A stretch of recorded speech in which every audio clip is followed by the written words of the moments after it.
we're back on the show here on the Pig Trail as we talk with Otis Kirk, our recruiting insider. Otis, busy weekend for you. I just hope you're getting some sleep. And let's talk about these 7 official visitors who were in on the Hill over the weekend.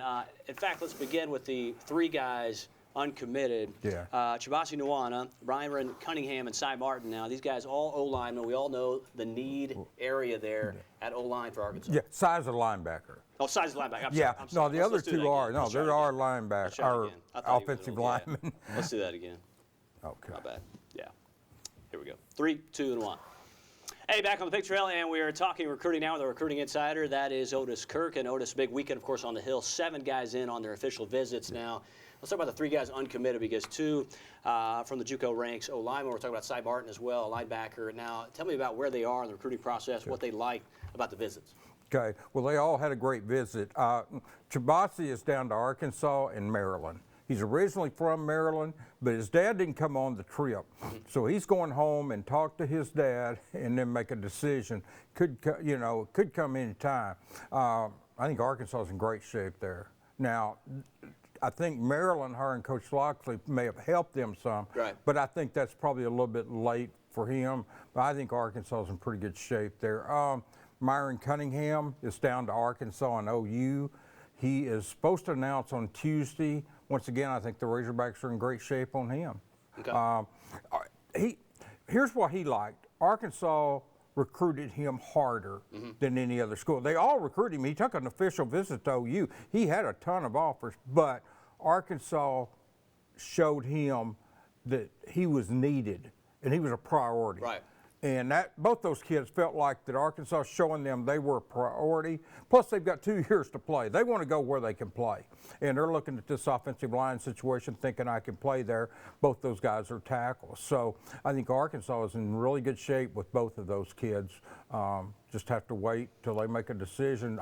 Like I said, I think Chibasi could come tonight or tomorrow. Cunningham could come anytime, but when I talked to him, it was going to be Tuesday. Now, we talked last week about Dijon Harris on Twitter talking it's more likely he's coming back to play for a senior season for the Razorbacks. So we talk about linebacker being a need area, and you talk about depth, and certainly there's been some issues there here in recent years, creating more and more depth at that spot. That's a key part that we really need to touch on. But what about Cy and what he could bring? Well, he's from Louisiana, too. You know, Dijon hosted him up here this weekend, and he's a kid that can come in. Obviously, he started his career at LSU. He went to East Mississippi Community College. He could come in obviously and fit into one of those outside linebacker spots. And you know, there's been some concern or questions, not concern, but questions about will he play defensive end or will he play outside linebacker? He was listed both at LSU, depending on which year you looked. But he has lost 20 pounds from his 250-pound defensive end. He's gone down to 230, and he's being recruited by Coach Chavis to play outside linebacker at Arkansas. So yeah, he's 230 and got his speed back and stuff. So you know, he would be a linebacker and not a defensive end. At least that's the plan. You know, and who knows in 2 years where he'd end up. But that's what the plan is, to bring him in at linebacker. Okay, let's move forward. Talk about the guys that are committed to Arkansas that were in for their official visits. KJ Jefferson, TQ Jackson. Let's begin with those 2 guys. TQ, a receiver. KJ, obviously a star quarterback. He was Mr. Football at the 3A level in Mississippi.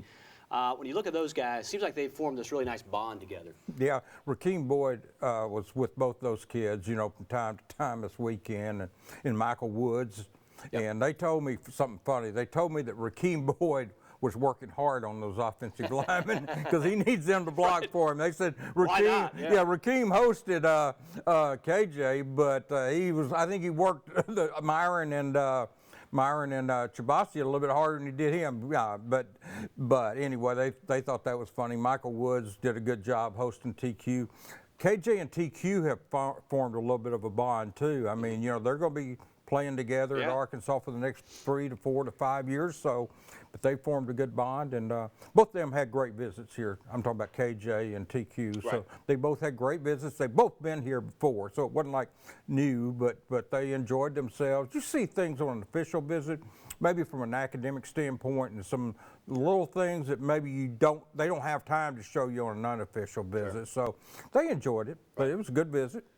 Let's go to the O-linemen as far as Dylan Rathke and Andrew Vest are concerned. We're talking about a couple of guys in the trenches. Rathke committed to the Hogs a little while back, and Andrew Vest as well a little more recently, and a guy who was originally committed to UCA, but this is a preferred walk-on for Vest. Tell me about those guys. And again, you got to shore things up. You know, as far as next season, you only got 2 starters coming back for Chad Morris's program.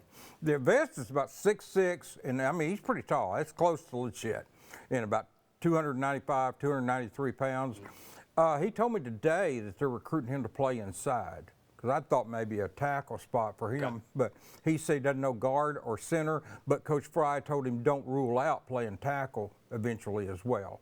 So obviously he's a versatile kid. He's very smart. I mean, both those kids are. Right. And Dylan told me that they're recruiting him probably to play right tackle. So they had great visits. Rathke was coming off state championship down at, University Lab. They won their state championship again, something, he's really proud of, obviously. And once I stumbled through the question to him, he answered it. I was trying to ask him what did it mean to win that state championship, and I just babbling on. But no, he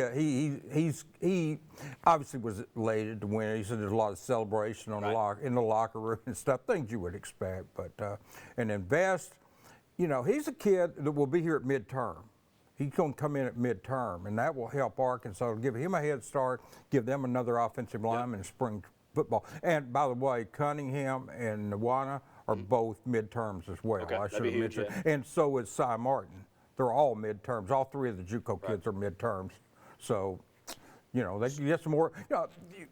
Chad Morris talked about possibly up to 12 kids coming in at midterm. So back during that press conference we had, and I know one of those was he was hoping that KJ.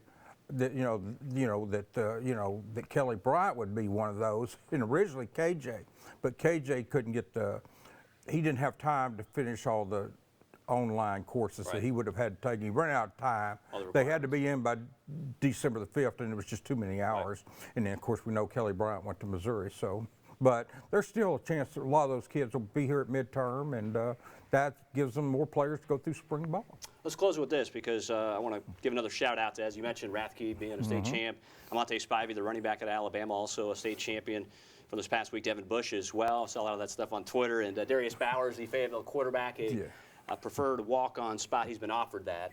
So now he has some things to consider. Very smart kid, to say the least, right, Otis? Yeah, he's got offers to Yale and Dartmouth. So, I mean, I dumbed him down. When I interviewed him, I dumbed him down big time. But, no, he's a very intelligent kid. He's got offers, about 9 or 10 scholarship offers, and Arkansas has offered. He's a dual threat. Get this, he threw 29 touchdown passes this year, only 2 interceptions. That's incredible.